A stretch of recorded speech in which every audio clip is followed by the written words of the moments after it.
Hello, I am Joe from My Lightroom is a Mess, and this is, well, it's kind of Let's Learn Photoshop. This is more a weird little quirk of Photoshop that I discovered while filming another video, and I just had to share it with you. So let's take a look.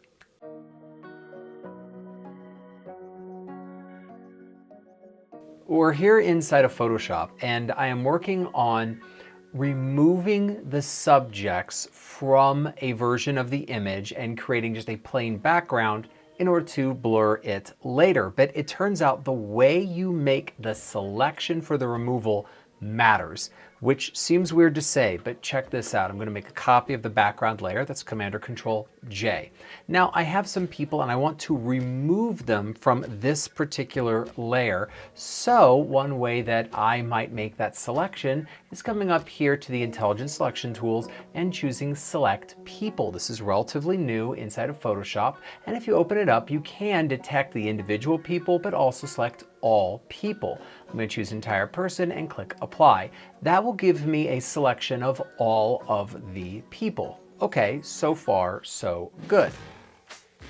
So there I have it, and now I'm going to remove them. Well, one way to remove is to come to your contextual taskbar. If you don't see it, you can right-click outside of the image and then view the contextual taskbar. You could also come up to Window, Contextual Taskbar. Either one works fine. And with this selection active, I'm going to hit Generative Fill, which we would think would just take this selection and fill it with something else as if the people were not there. I'm going to click Generate.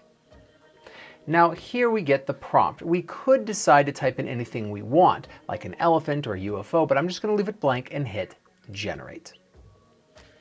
And it goes absolutely bananas. Here is a bench with too many legs, and here I've got some animals that look a little strange, and here I've got some strange amalgamation of the two. I've done this test now 7 or 8 times in prepping for another video, and I've gotten elephants with 5 legs, I've got weird llama creatures, and it just doesn't make sense because I've used this example when teaching classes.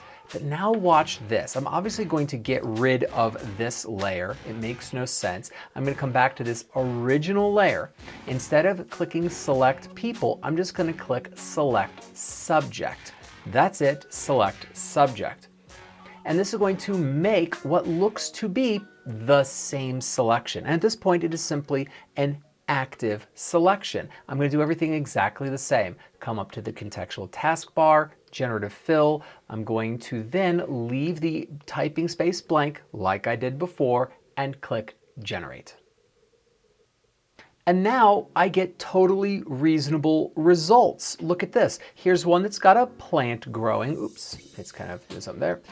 This is totally open. Let me just grab a different tool. Totally reasonable, and another totally reasonable answer. In other words, the way that I made the selection is the only variable. I've done this test 6 or 7 times, and it turns out that when you use Select People in order to remove them, it attempts to then replace them with some other foreground object rather than background, and you get truly bananas results.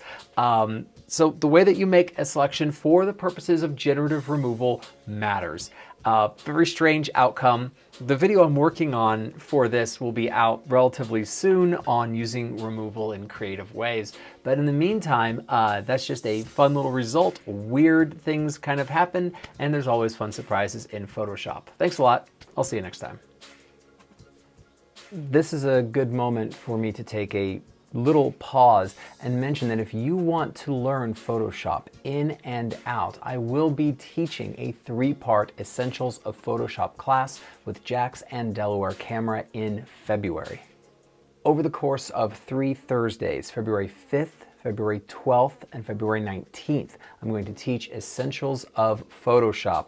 You can sign up on their website. I'll put a link in the description. It's also at the bottom here. We're going to go over just everything you need to know to really get into and start using Photoshop. So I really hope to see you in the classroom.